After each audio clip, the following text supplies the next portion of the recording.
বন্যা মোকাবেলায় স্বাস্থ্য অধিদপ্তরের ৮টা নির্দেশনা, চলুন জেনে নেই। দেশের বর্তমান পরিস্থিতিতে বন্যা কবলিত এলাকাগুলোতে মানুষের স্বাস্থ্যসেবা নিশ্চিতে সার্বক্ষণিক কন্ট্রোল রুম চালু সহ ৮টি নির্দেশনা দিয়েছে স্বাস্থ্য অধিদপ্তর। বৃহস্পতিবার ২২ আগস্ট স্বাস্থ্য অধিদপ্তরের হাসপাতাল ও ক্লিনিক শাখার পরিচালক ডাক্তার আবু হোসেন মোহাম্মদ মইনুল আহসান স্বাক্ষরিত বিজ্ঞপ্তিতে এ তথ্য জানানো হয়েছে।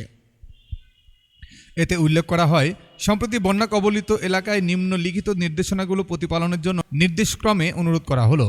নির্দেশনাগুলো হলো, বন্যা কবলিত এলাকার সব সিভিল সার্জন এবং উপজেলা স্বাস্থ্য ও পরিবার পরিকল্পনা কর্মকর্তা কার্যালয়ে সার্বক্ষণিক কন্ট্রোল রুম চালু রাখতে হবে। প্রাথমিক চিকিৎসা সরঞ্জামাদি সহ মেডিকেল টিম গঠন করে দুর্যোগ মোকাবেলায় সার্বক্ষণিক প্রস্তুত রাখতে হবে। বন্যা কবলিত এলাকায় প্রতিটি স্বাস্থ্যসেবা প্রতিষ্ঠানে সম্ভাব্য স্বাস্থ্য ঝুঁকি, ডায়রিয়া, সর্পদংশন সহ বন্যা আক্রান্ত অন্যান্য রোগের চিকিৎসার জন্য যথোপযুক্ত প্রস্তুতি রাখতে হবে। প্রচুর পরিমাণে পানি বিশুদ্ধকরণ ট্যাবলেট, খাবার, স্যালাইন, অ্যান্টিভেনম ইত্যাদি মজুত রাখতে হবে। বন্যা দুর্গত এলাকার হাসপাতালে যন্ত্রপাতিগুলো যাতে ক্ষতিগ্রস্ত না হয় সেজন্য উঁচু স্থানে সংরক্ষণ করতে হবে। জরুরি ও প্রয়োজনীয় চিকিৎসা সামগ্রী মজুত এবং প্রাথমিক চিকিৎসা সামগ্রী সহ অ্যাম্বুলেন্স প্রস্তুত রাখতে হবে। বন্যা দুর্গত জেলাগুলোর সব চিকিৎসক, নার্স সহ কর্মকর্তা কর্মচারী বিভাগীয় পরিচালকের অনুমতি ছাড়া কর্মস্থল ত্যাগ করতে পারবে না।